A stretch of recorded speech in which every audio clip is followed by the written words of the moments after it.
Thought எதை பற்றி அதிகமாக யோசிக்கிறோமோ அதுதான் ரியாலிட்டியாக கன்வெர்ட் ஆகும் அப்படிங்கிறது.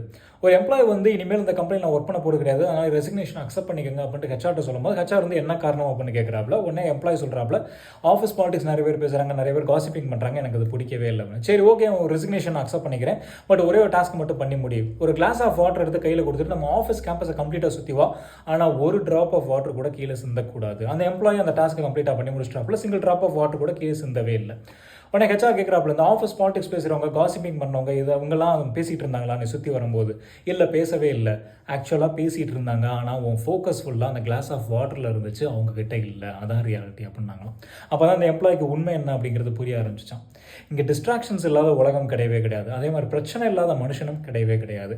நம்ம ப்ராப்ளம் பற்றி அதிகமாக யோசிச்சுட்டு இருந்தோம்னா ப்ராப்ளம் பெர்சிஸ்டாகவே தான் இருக்கும். டிஸ்ட்ராக்ஷன்ஸை யோசிச்சுக்கிட்டே இருந்தோம் அப்படின்னா நம்ம கோல் அச்சீவ் பண்ணவே முடியாது. செலக்டிவ் பர்செப்ஷன் அப்படிங்கிறது. நம்ம எண்ணம் எவ்வழி, வாழ்வும் அவ்வழி.